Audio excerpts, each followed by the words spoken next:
जवाब हम इस वीडियो में डिस्कस करेंगे। तो हम स्टार्ट करने जा रहे हैं इंट्रोडक्शन टू ऑस्मो रेगुलेशन। अब ऑस्मो रेगुलेशन में सबसे पहले जो चीज हम डिस्कस करने जा रहे हैं वो है इसकी डेफिनेशन। अब बेटा ऑस्मो वर्ड किस चीज से निकला है? ऑस्मो वर्ड जो इसका मतलब होता है कोई भी चीज, वाटर एंड डिजॉल्व सॉल्यूट, पानी और इसके अंदर जो भी चीज सॉल्युबल फॉर्म में है उसको हम कलेक्टिवली क्या कहते हैं? ऑस्मो। एंड रेगुलेशन मीन अगर आप उसको क्या कर रहे हैं? बरकरार रख रहे हैं।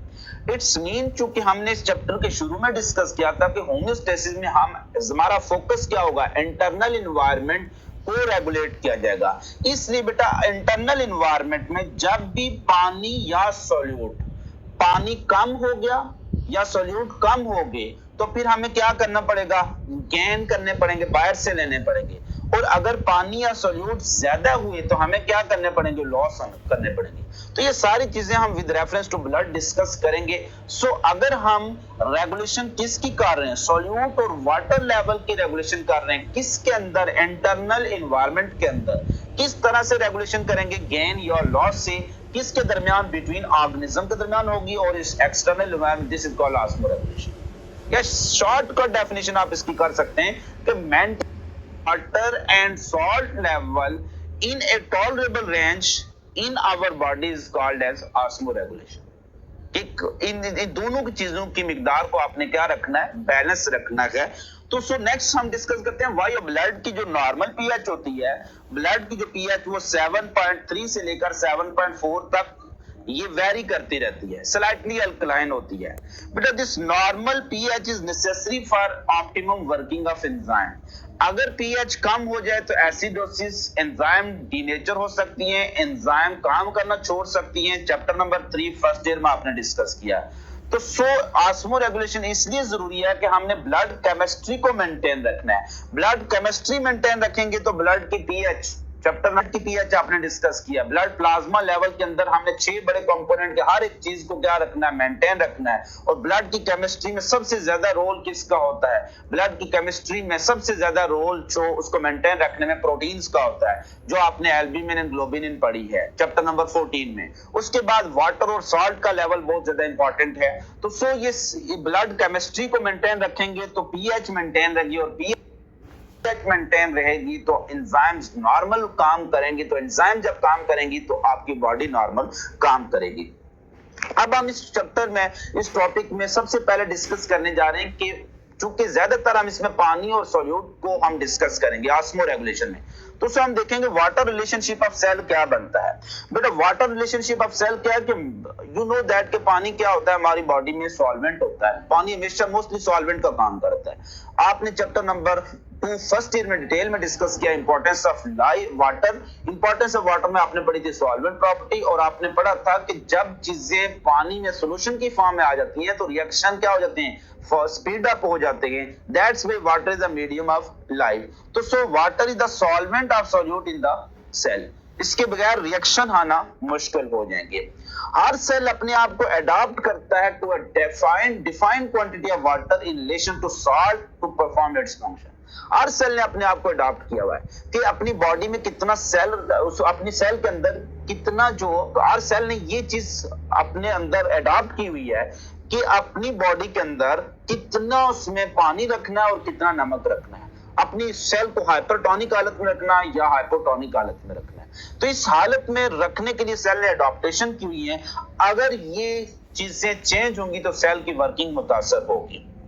तो इन चीजों को मेंटेन रखना किसका काम होता है? वो होम्योस्टैटिक मैकेनिज्म का ही काम होता है। जैसे हमारे पास ये एक आरबीसी, अगर आप इसको हाइपरटोनिक सॉल्यूशन में छोड़ देंगे तो इसमें हाइपरटोनिक सॉल्यूशन में क्या है? ये सॉल्ट ज्यादा है, तो अब इसमें से पानी बाहर आ जाएगा तो ये क्या हो जाएगा? श्रिंक हो जाएगा। तो आरबीसी की नॉर्मल वर्किंग क्या हो जाएगी?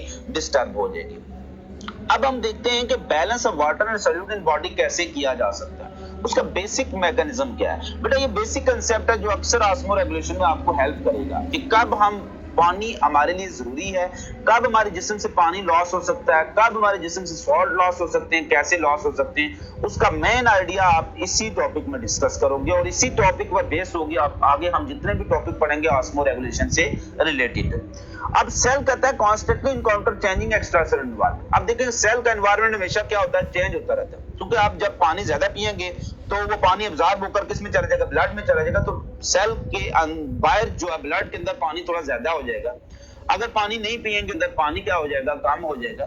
तो एनवायरनमेंट सेल का हमेशा क्या होता रहता है, चेंज होता रहता है। और सेल के एनवायरनमेंट इस लिहाज से कितनी तरह के हो सकते हैं, वो 3 तरह के सेल के एनवायरनमेंट हो सकती हैं।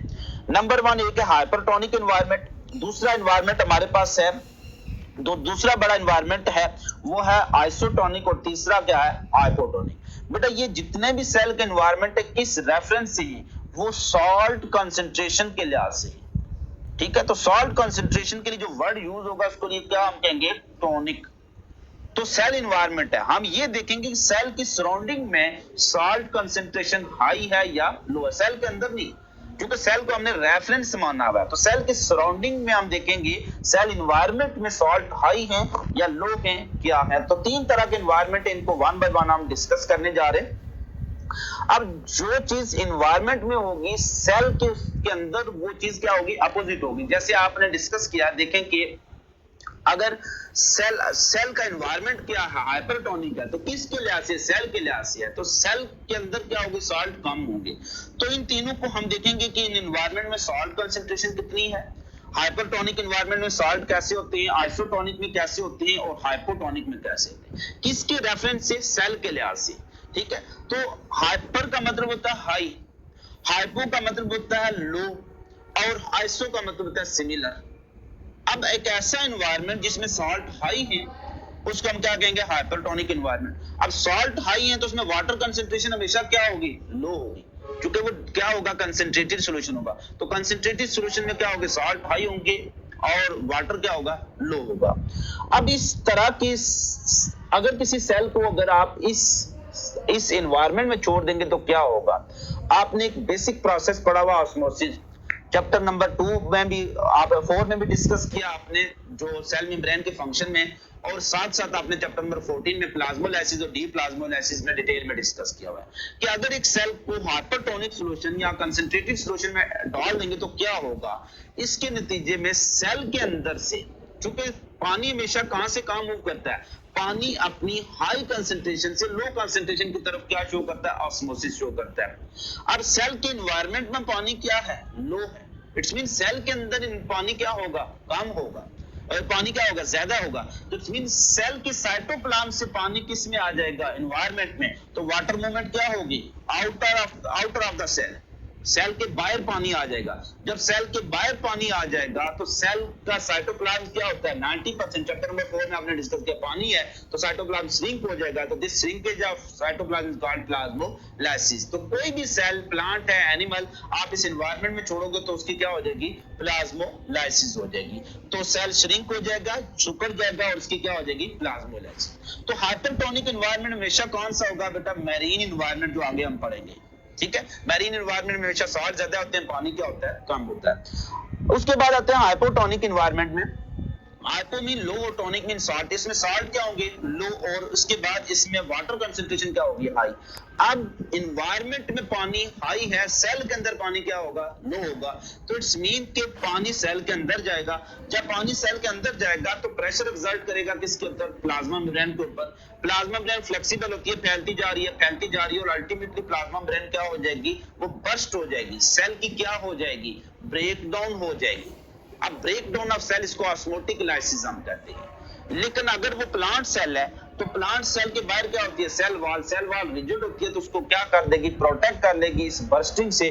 तो प्लांट सेल इसके मुकाबले में क्या हो जाएगा, टर्जिड हो जाएगा। इसलिए आपने डिस्कस किया है सेल वॉल का फंक्शन क्या होता है कि protect the plant cell from osmotic lysis. तो प्लांट सेल टर्जिड हो जाएगा, ये उसके लिए फायदेमंद चीज है, जबकि एनिमल सेल क्या होगा, बस्ट हो जाएगा, ये उसके नुकसानदेह चीज है। तो ये आप देख सकते हैं कि इस वीडियो में जो एनिमेशन में डिटेल में आप देखेंगे कि आरबीसी है, red blood cell, hypertonic solution में उसका रिस्पांस आप देखेंगे, जैसे ही वो इनसाइड गया, अब हाइपरटोनिक सॉल्यूशन में उसमें से सारा पानी बाहर निकल गया, तो वो क्या हो गया, सुकड़ गया, ठीक है, श्रिंक हो गया। इसी तरह से आप नेक्स्ट देखेंगे कि आइसोटोनिक, हाइपोटोनिक एनवायरनमेंट में जब वो गया तो पानी उसके अंदर जा रहा है, ठीक है, पानी उसके अंदर जा रहा है तो वो क्या हो गया, एक्सपेंड हो गया और अल्टीमेटली उसकी क्या होगी, बर्स्टिंग होगी।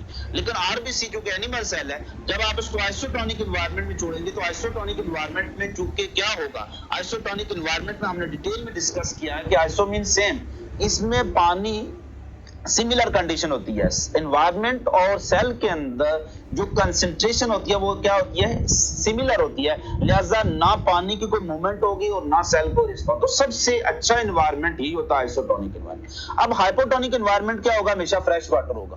फ्रेश वाटर में चूंकि सॉल्ट कम होते हैं और पानी ज्यादा होता है तो हाइपोटोनिक होगा क्या, फ्रेश वाटर। तो फ्रेश वाटर में हमेशा प्रॉब्लम क्या होगी, एनिमल सेल की बर्स्टिंग का खतरा होता है, फ्लडिंग का खतरा होता है। हाइपोटोनिक में क्या होता है, पानी के लॉस का खतरा होता है, जबकि आइसोटोनिक कोई एनवायरनमेंट एग्जिस्ट नहीं करता।